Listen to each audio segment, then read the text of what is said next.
A blood, red moon casts its eerie glow over Salem Falls, Massachusetts, a quiet American town about to awaken something ancient. When archaeologists unearth a coffin buried under the ruins of a burned church, strange omens begin. Birds fall from the sky, the air thickens with a metallic scent, and the town's power flickers in and out. Local children whisper about the man with no shadow, seen wandering near the excavation site. Within days, people are found drained of blood, their bodies cold but their eyes wide open in terror. Panic spreads, and the town spirals into fear. No one realizes that by opening that coffin, they have broken a seal forged by holy blood 5 centuries ago. Deep beneath the earth, an ancient king stirs, and with his awakening, the world's oldest curse prepares to rise again under the crimson moon. FBI Agent Evelyn Cross arrives in Salem Falls to investigate a series of brutal murders, each victim marked with a strange sigil resembling a crown of thorns. The crime scenes are identical to those described in a 19th century priest's journal she finds in the local archives. Within its pages lies a warning about a crimson pact, a covenant between mortals and an immortal king sealed with blood. The deeper Evelyn digs, the more the symbols point back to her own ancestry. A blood analysis from one of the victims reveals traces of a rare genetic marker found only in her family line. Every step she takes uncovers another layer of a conspiracy buried beneath centuries of silence. As the blood moon approaches again, Evelyn realizes she isn't just chasing a killer. She's being hunted by something that has been waiting for her blood to return home. Night after night, the town of Salem Falls descends into madness. Strange noises echo from the forest, livestock vanish, and rivers run red under moonlight. Evelyn's partner, Agent Ward, receives a mysterious call from an unlisted number and disappears soon after, leaving only his badge behind. As Evelyn searches for answers, she meets the town's mayor, whose family estate hides portraits of pale ancestors with unsettlingly familiar eyes. In the mayor's mansion, she discovers documents revealing a dark truth generations ago. His bloodline made a pact with Dracula himself, trading loyalty for wealth and immortality. Now that the ancient seal has been broken, their descendants must repay their debt. The town's citizens begin acting as if possessed, drawn to the old church ruins as if summoned by an unseen master. Evelyn realizes too late that the mayor's blood is part of a dark ritual meant to call the Immortal King back into the world. Evelyn's nightmares grow more vivid, filled with flashes of fire, screams, and a towering castle in Transylvania engulfed in blood, red mist.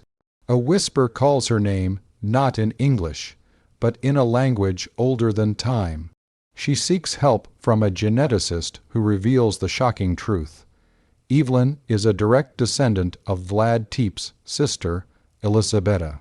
Her blood carries both purity and curse, the perfect bridge between mortal and immortal. As ancient manuscripts resurface, she learns that her family once guarded a relic called the Heart of Shadows, capable of awakening or destroying Dracula himself. Meanwhile, his followers gather at the ruins, chanting forgotten hymns as the ground trembles. Lightning strikes the church, and with a blinding flash, the coffin cracks open. A gust of icy wind fills the night as a voice, deep and commanding, whispers through the storm, "The Immortal King has returned." The world believes Dracula is a myth, but he rises again, not as a cloaked monster, but as a modern messiah. His presence is magnetic, his words enchanting. He appears in broadcasts under the alias Lucian Vale, a mysterious entrepreneur promising to end death through genetic evolution. His company secretly experiments on human blood to to merge it with vampire DNA, aiming to create a perfect species. Across America, mysterious cults form in his name, chanting for the dawn of the Crimson Age. Evelyn, hunted by both law enforcement and Lucian's disciples, begins to connect the dots. The new empire he's building isn't in the shadows anymore. It's being born in plain sight. The Immortal King is no longer content to rule from the darkness. His throne will be the world, his crown the blood of mankind, and his first kingdom, the United States of America. Desperate for answers, Evelyn joins a covert Vatican organization known as the Order of the Cross. Hidden beneath Washington, D.C., the Order has tracked the resurrection of Dracula for centuries. They reveal that beneath the catacombs of New York City lies his new fortress, an empire built on technology, blood, and ancient relics. Scientists under Dracula's influence experiment with nanoblood, blending immortality with machinery. The Order unveils a final weapon, the Spear of Destiny, believed to pierce even the soul of the undying. Together, they plan a strike on the underground stronghold. Evelyn trains relentlessly, torn between her human duty and the dark power awakening inside her veins. As the Order prepares to attack, visions haunt her, a world drenched in red, ruled by the man she is destined to destroy, yet inextricably drawn to. The battle for eternity is about to begin. Dracula's forces storm major cities, and chaos erupts across the nation. Evelyn is captured and brought before him in his subterranean throne room.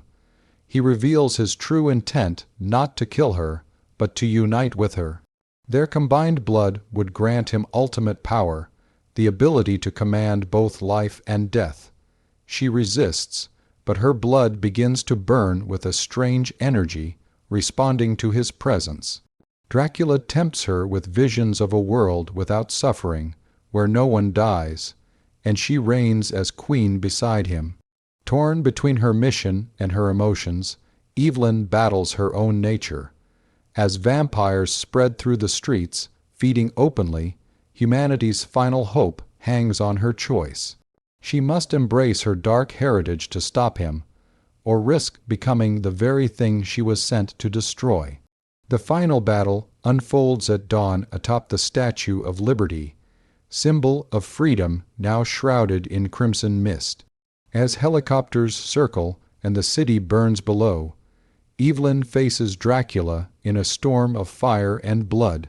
Armed with the Spear of Destiny, she strikes him through the heart, but he only smiles, whispering that immortality cannot die. It only changes form. Realizing the only way to stop him is to bind his soul, Evelyn plunges the spear into herself, merging their essence and trapping him within. The explosion of light engulfs the sky, and both vanish into the sea. America celebrates the end of the nightmare. But deep beneath the Atlantic waves, a pair of glowing red eyes open in the darkness. Evelyn's voice echoes softly, "The king is never truly dead." The world breathes in relief, unaware that the Crimson Empire has only just begun.